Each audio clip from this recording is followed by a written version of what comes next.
9 تو مجھ پر لاگو ہی نہیں ہوتا۔ جب مجھے بلایا گیا میں نے پورے سوالات کے جوابات دیے، میری گرفتاری کا جواز نہیں بنتا، میں نے مکمل تعاون کیا، لیکن چیزیں آپ کو پتہ ہے کہ اس ملک میں کیسے چلتی ہیں اور اصل میں معاملات ہوتے کیا ہیں، حقیقت ہوتی کیا ہے، فسانہ کیا ہوتا ہے، یہ سب کو بہت اچھے طریقے سے پتہ ہے۔ اب ناظرین کرام، کچھ انتہائی تہلکہ خیز انکشافات اس وقت سامنے آئے ہیں، وہ میں آپ کے سامنے رکھتا ہوں۔ صدر عارف علوی کا انکشاف، ان کا دعویٰ اور ان کی بے بسی اور ان کا ٹویٹ اور وہ تمام تر چیزیں جو میں نے گزشتہ ویلاگ میں آپ کے سامنے رکھیں، وہ ان کی بے بسی کی ایک عملی تصویر تھیں۔ اور وہیں ایک بہت بڑا دھماکہ ہے، ایون میں دیکھ رہا ہوں کہ پیپلز پارٹی کے کچھ ڈیموکریٹس کہہ رہے ہیں کہ صدر عارف علوی نے اپنا نام تاریخ میں لکھوا لیا ہے، وہ تاریخ میں امر ہو چکے ہیں، انہوں نے بہت بڑا سٹینڈ لیا ہے اور انہوں نے بہت بڑی بات کر دی ہے۔ اب ناظرین اکرام، سینئر صحافی اور تجزیہ کار حامد میر جو کہ ویل اویئر شخصیت ہیں، بہت سے معاملات ان کے پاس ہوتے ہیں، حکومت کے بھی، اسٹیبلشمنٹ کے بھی، تو انہوں نے کہا ہے کہ صدر پاکستان عارف علوی کی جانب سے آفیشیل سیکریٹ ایکٹ اور آرمی ایکٹ ترمیمی بل پر دستخط نہ کرنے کے حوالے سے اپنے عملے پر الزام انتہائی سنگین معاملہ ہے۔ آپ اگلے پچھلے سارے کیسز کو بھول جائیں گے، یہ اتنا بڑا کیس ہے، یہ اتنا بڑا معاملہ ہے۔ گزشتہ روز یہ خبر سامنے آئی تھی کہ صدر مملکت ڈاکٹر عارف علوی نے قومی اسمبلی اور سینٹ سے منظور شدہ سیکریٹ ایکٹ اور پاکستان آرمی ترمیمی بل جو امینڈمنٹ بل ہے اس پر دستخط کر دیے، جس کے بعد دونوں بل قانون بن گئے۔ تاہم صدر نے آج اپنے ذاتی سوشل میڈیا اکاؤنٹ سے، پریزیڈنٹ آف پاکستان والے نہیں، ڈاکٹر عارف علوی کا جو ذاتی اکاؤنٹ ہے، ان دونوں بلز پر دستخط کرنے کی خبروں کی تصدیق کرتے ہوئے کہا کہ میرے عملے نے میری مرضی اور میرے حکم کو مجروح کیا ہے۔ ان بلوں سے جو لوگ متاثر ہوں گے ان سب سے میں معافی مانگتا ہوں۔ اس حوالے سے حامد میر نے، اب چونکہ پورے ٹی وی چینلز کے اوپر یہ اتنا بڑا انکشاف ہے، آپ اس کی امپورٹنس کو بھی سمجھ نہیں سکیں گے، آنے والے دنوں کے اندر بھی آپ کو اس کی امپورٹنس سمجھ آئے گی، آنے والی دہائیوں میں بھی، اور یہ میں بڑے ہسٹوریکل انکشاف کے طور پر یہ چیز یاد رکھی جائے گی، مارک مائی ورڈز۔ ناظرین اکرام،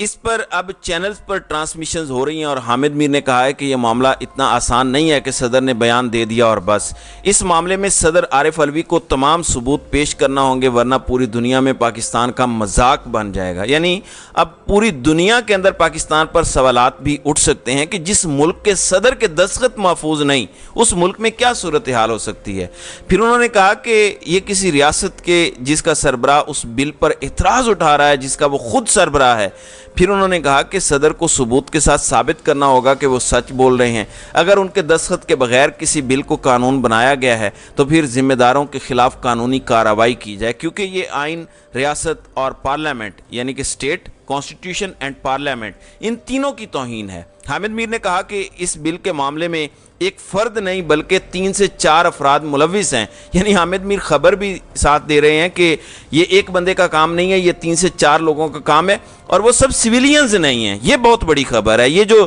انہوں نے کہا ہے نا کہ یہ 3 سے 4 لوگ اس سارے کام کے اندر ملوث ہیں اور یہ سویلینز نہیں ہیں، یعنی یہ معاملہ پھر اداروں، یونیفارم کی طرف جاتا ہے، آرمی کی طرف جاتا ہے۔ میں پچھلی ویڈیو میں اس کو کلیئرلی بتا چکا ہوں، جب اداروں کی طرف بات آتی ہے تو پھر معاملہ آپ کو پتہ ہے کہ پاکستان کے کانٹیکسٹ میں بہت زیادہ حساس ہو جاتا ہے۔ پھر انہوں نے کہا کہ یہ 3 سے 4 افراد چونکہ سویلینز نہیں ہیں، اس لیے اس معاملے کی حساسیت بڑھ جاتی ہے۔ اس سب کے اندر صدر کے قریبی ذرائع کے مطابق عارف علوی نے اپنے عملے سے کہا کہ وہ ان بلوں پر دستخط نہیں کر رہے، لہٰذا ان بلوں کو واپس بھیج دیں۔ لیکن جب ٹی وی پر یہ خبر چلی کہ صدر نے اپنے بل پر دستخط کر دیے تو اس وقت سے ہی عارف علوی پریشان تھے، تاہم انہیں عملے کی جانب سے بتایا گیا کہ بل واپس بھیج دیے گئے ہیں اور یہ خبریں درست نہیں ہیں۔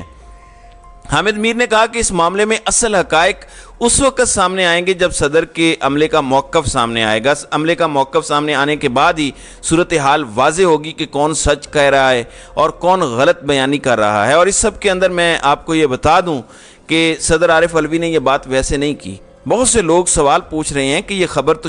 20 گھنٹے پہلے آئی تھی، پہلے تو عملے نے کہا کہ یہ خبر ہی غلط ہے، لیکن صدر نے اتنی دیر کیوں لگائی؟ میں آپ کو اس کے حوالے سے بھی بتا دیتا ہوں کہ صدر نے ایک ممتاز آئینی ماہر، کانسٹیٹیوشنل ایکسپرٹ اور ایک ممتاز وکیل سے مشورہ بھی کیا، اور عارف علوی نے اس معاملے پر اپنے عملے کے خلاف، یہ بھی ایک بہت بڑی خبر میں آپ کو دے دوں، یہ پچھلی خبر سے بھی بڑی خبر ہے کہ صدر عارف علوی اپنے عملے کے خلاف عدالت جانے کا بھی ارادہ رکھتے ہیں، یعنی معاملہ کورٹس میں بھی جا سکتا ہے، کورٹس کے اندر